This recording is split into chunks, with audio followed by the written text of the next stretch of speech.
F001 here again. As you notice, I've done some upgrades to my EBOS since the last video review I did. Anyway, a few things I've added: tactical flashlight, laser targeting system, 4x32 scope, weaver risers, as well as, if I could show you this, a rail, side railings, and another side railing here. But this video is actually going to be about how to connect a CO2 tank remote line to the EBOS. Okay, in order to install a CO2 remote line to your EBOS, you will need the EBOS, needle nose pliers, standard pliers, quick snap remote line, the CO2 tank, a 1/4 inch silicone tubing you could get at any performance auto shop store, an 88 gram to paintball CO2 tank adapter, and a shower head gasket you can get at any hardware store. Okay, so let's begin.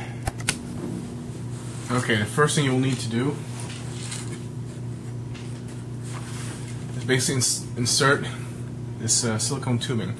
This serves as a gasket and prevents the CO2 from leaking out. The reason is this adapter is not long enough to actually reach inside here into the built-in sealant or built-in gasket. So you have to improvise and create your own gasket from silicone. Now you want to use silicone because rubber, one, is not immune and susceptible to cold temperature, especially CO2. And CO2 basically in solid form is also called dry ice. So in any case, you want to insert this in here first. You insert it by putting it in here. Now you will need your needle nose plier to push this in all the way, and you have to do it slowly. And then you want to screw in the adapter, and this one you have to make sure it's really tight, and that's where the standard pliers come into play. Hand tighten it as far as possible. Then with a standard plier, go ahead and tighten it. Make sure it's not too tight, just snug. So that's tight enough there. Next up, with your shower head gasket. These, by the way, these adapters sometimes don't come with gaskets, so you actually have to get your own. Get a shower head gasket. This is also silicone, so go ahead and install that. And like the same thing, use the long nose pliers. Install it on there. Once it's installed, you're good to go. Next, remote line. Now the quick snap, make sure you take this off just to make it easier to install this one.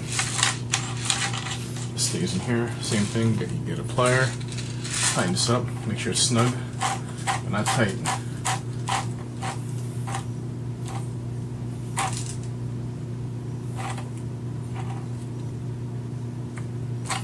Okay, so that's done. Now, this is optional.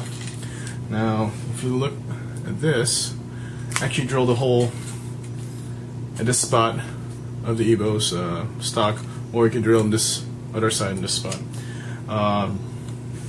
And basically the reason you want to drill a hole is so you can run the remote line from the inside.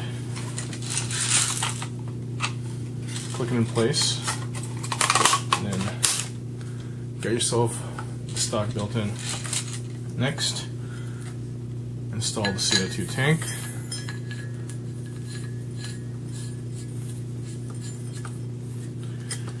And voila. Now to test it out, make sure there's no leak.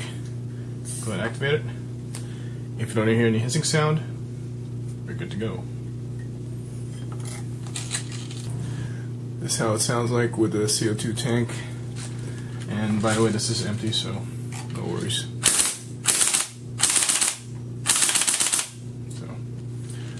Well, that concludes this instructional video on how to install a remote mine to EBOS. I'll see you again.